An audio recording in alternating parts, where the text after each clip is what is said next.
Buen día a todos y bienvenidos. El objetivo de este video es explicar el tema de proteínas con el fin de facilitar el estudio de manera didáctica y resumida. Para empezar, comenzaremos con una breve introducción. Las proteínas son de suma importancia en los seres vivos ya que constituyen gran parte de ellos. Poseen muchas cualidades que las hacen específicas y que permiten una gran variedad de ellas. Además, tienen muchas funciones que serán desglosadas en el presente trabajo. En este video presentamos una vasta información acerca de proteínas y se presenta una enfermedad relacionada a ella, que nos hará más fácil la comprensión y su estudio. Comencemos con fuentes dietéticas del nutrimento, aporte calórico, características químicas de este nutriente. El nombre proteína fue ideado por John Jacob Berzelius y utilizado por primera vez en la obra de Gerardo Johannes Mulder en 1840. Deriva del griego proteo, que significa yo ocupo el primer lugar. De todas las moléculas que se encuentran en los seres vivos, las proteínas son las que tienen las funciones más diversas. Por ejemplo, catálisis, estructura, defensa, transporte, entre otras. Las proteínas suelen clasificarse de dos maneras, por su forma y su composición. De acuerdo con su forma, se clasifican en dos grupos principales: las proteínas fibrosas o escleroproteínas, que son moléculas largas con forma de varilla que son insolubles en agua y son corrosas físicamente. Tienen funciones protectoras y estructurales, y como ejemplo tenemos la queratina, colágeno y elastina. Y las proteínas globulares o esferoproteínas, que son moléculas esféricas compactas, normalmente hidrosolubles, y que suelen tener funciones dinámicas. Por ejemplo, las inmunoglobulinas, hormonas, hemoglobina, mioglobina, entre otras. De acuerdo con su composición, se clasifican en proteínas simples, que son las que contienen solo aminoácidos como la albúmina sérica y la queratina; proteínas conjugadas, que cada una consta de una proteína simple combinada con un componente no proteico,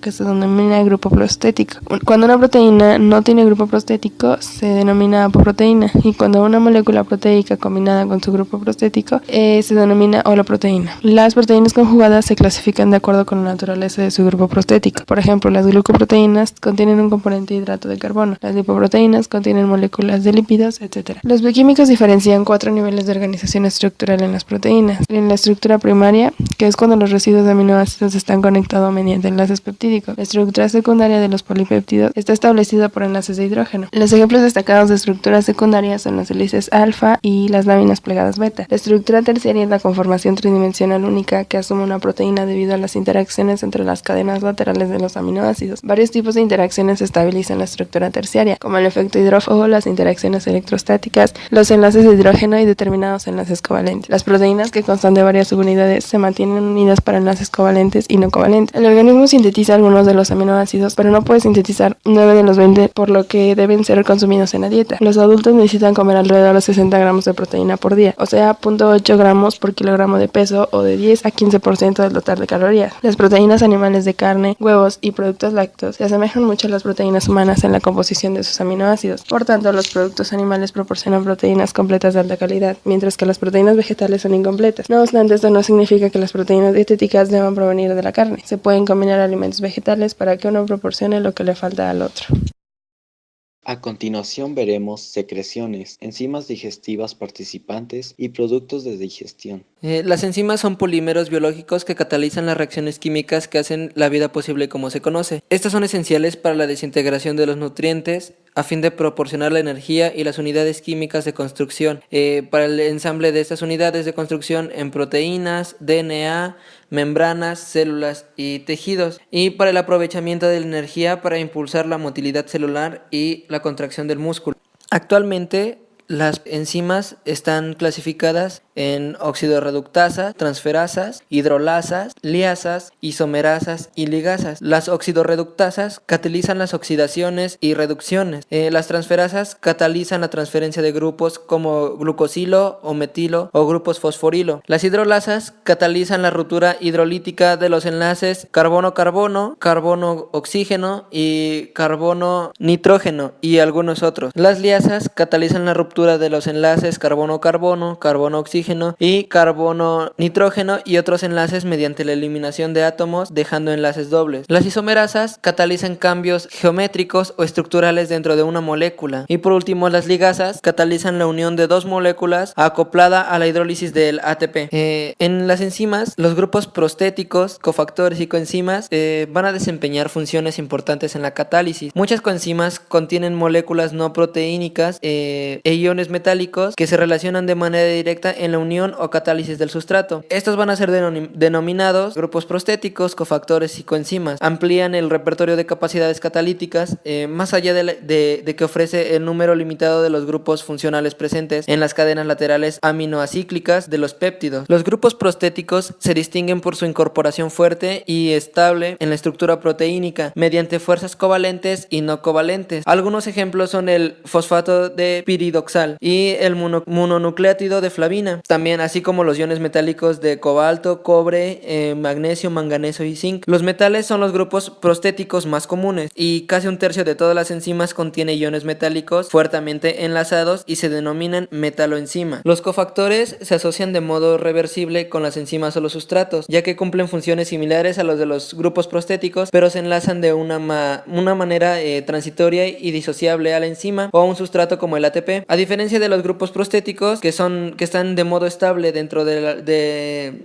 la enzima, los cofactores están presentes en el medio que rodea la enzima para que se realice la catálisis. Los cofactores más comunes son los iones metálicos. Las enzimas que requieren como cofactor un ion metálico se denominan enzimas activadas por metales, más que nada para distinguirlas de las metaloenzimas, para las que los iones metálicos sirven como grupos prostéticos. Las coenzimas sirven como lanzaderas reciclables o reactivos de transferencia de grupos que transportan muchos sustratos desde el lugar donde se generan hasta el punto donde se utilizan. La asociación con la coenzima también estabiliza los sustratos, como átomos de hidrógeno o iones hidruro que son inestables en el medio acuoso de la célula. Otros grupos químicos que son transportados por las coenzimas son los grupos metilo y los grupos acilo y los oligosacáridos. Ya que sabemos qué son las enzimas, voy a hablarles de la digestión y absorción de las proteínas y de las enzimas que intervienen en este proceso. Bueno, para empezar, las proteínas se fragmentan mediante hidrólisis de los enlaces peptídicos por peptidasas. Estas enzimas pueden bien dividir los enlaces peptídicos internos o dividirlos en un aminoácido cada vez de los grupos terminales, ya sea carboxipeptidasas o aminopeptidasas del polipéptido. Las endopeptidasas descomponen los polipéptidos grandes en oligopéptidos de menor tamaño,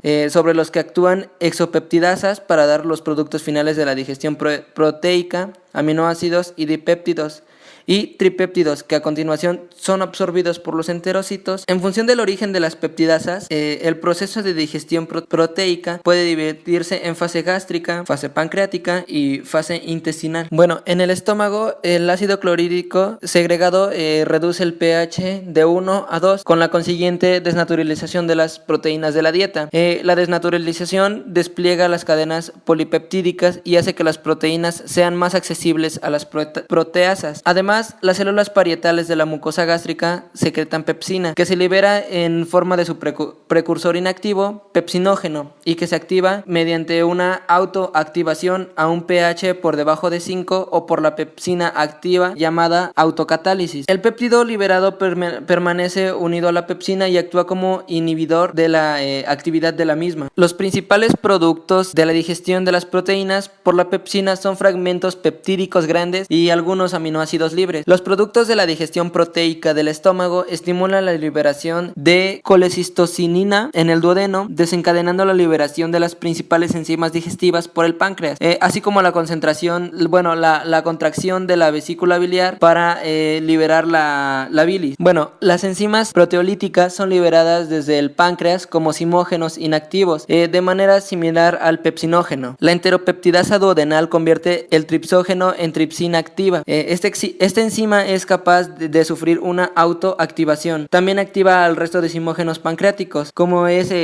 quimiotripsina, elastasa y carboxipeptidasa A y B. Dada esta acción principal de la tripsina para la activación de otras enzimas pancreáticas, su actividad está controlada en el interior del páncreas y los conductos pancreáticos por un péptido inhibidor de bajo peso molecular. Las proteasas pancreáticas rompen los enlaces peptídicos en diferentes localizaciones en una proteína. La tripsina divide las proteínas en residuos de arginina y lisina, la quimiotripsina en residuos de aminoácidos aromáticos y la elastasa en aminoácidos hidrofóbicos. El efecto combinado de estas enzimas pancreáticas es de producir una abundancia de aminoácidos libres y de péptidos de bajo peso molecular con una longitud de 2 a 8 residuos. En asociación con la secreción de proteasas, el páncreas también produce cantidades importantes de bicarbonato sódico. Este neutraliza el contenido ácido ácido del estómago a medida que pasan al duodeno, favoreciendo así la actividad proteasa pancreática. Y bueno, la digestión final de los péptidos depende de las peptidasas del intestino delgado. La digestión final de los oligopéptidos y dipéptidos depende de las endopeptidasas del intestino delgado ligadas a la membrana, de las dipeptidasas y de las aminopeptidasas. Los productos finales son aminoácidos libres y dipéptidos y tripéptidos que a continuación pueden absorberse a través de la membrana del entero mediante un transporte mediado por transportador específico. Los dipéptidos y tripéptidos se hidrolizan posteriormente hasta sus aminoácidos constituyentes dentro del mismo enterocito. El paso final es la transferencia de aminoácidos libres desde el enterocito hasta la sangre portal. Regulación del proceso. Bueno, a continuación hablaremos de la regulación del proceso proteico. ¿Qué es esto? La traducción, síntesis y procesamiento de proteínas. Esto tiene 6 apartados, los cuales les diré a continuación, y son el código genético, el RNA de transferencia y aminoácidos y RNA de transferencia sintetasas, la estructura de los ribosomas, la síntesis ribosomal de proteínas, el procesamiento post-traduccional y el recambio y degradación. ¿Qué incluye cada uno de estos? El código genético incluye el proceso general, que son los adaptadores y las características del código. El RNA de transferencia y aminoácidos y RNA de transferencia sintetasa incluye las estructuras de los tipos de RNAs, aminoácidos de RNA de transferencia sintetasas, mecanismo y sus tipos, la interacción codón-anticodón, que viene siendo la hipótesis del balanceo. En la estructura de los ribosomas encontramos al papel del RNA, los tipos de mecanismos generales. En la síntesis ribosomal de proteínas tenemos a las etapas como son iniciación, elongación, terminación y regulación. En el procesamiento post-traduccional tenemos a lo que es el plegamiento, las modificaciones covalentes, distribución de proteínas a organulos. Y en el recambio y degradación tenemos a lo que es la ubiquitinación y proteosoma y a lo que vienen siendo los lisosomas. Mecanismos de absorción. La absorción de proteínas se lleva a cabo mediante pequeñas estructuras conocidas como vellosidades, que bordean las paredes de tu intestino delgado, mientras que las estructuras aún más pequeñas, llamadas microvellosidades, bordean tus vellosidades. Las vellosidades y microvellosidades son una serie de pliegues que sirven para aumentar el área de superficie disponible para la absorción. Los aminoácidos digeridos de tus proteínas de los alimentos pasan desde el interior de tu intestino delgado a través de las células epiteliales de tus vellosidades y microvellosidades hacia tus capilares. Ellos viajan a través de las células epiteliales con la ayuda de proteínas llamadas transportadores de aminoácidos, que transportan los aminoácidos desde el lado del intestino de tu célula hacia la parte capilar de la célula. Una vez en los capilares, los aminoácidos se mueven a través de tu organismo por el torrente sanguíneo. Anemia en la atrofia gástrica. A continuación, se hablará respecto a una enfermedad relacionada a la vitamina B12, denominada anemia perniciosa, que ocurre como consecuencia de la atrofia gástrica. La cobalamina o vitamina B12 es liberada desde los alimentos por una proteasa gástrica y ácido clorhídrico y se une al factor intrínseco, secretado por las células parietales gástricas, absorbiéndose en el ilion distal mediante endocitosis. Esta vitamina es secretada por la bilis. La anemia perniciosa es un cuadro autoinmunitario secundario a la atrofia gástrica y a la falta del factor intrínseco en el estómago. Esto impide la absorción de la vitamina en el ilion terminal.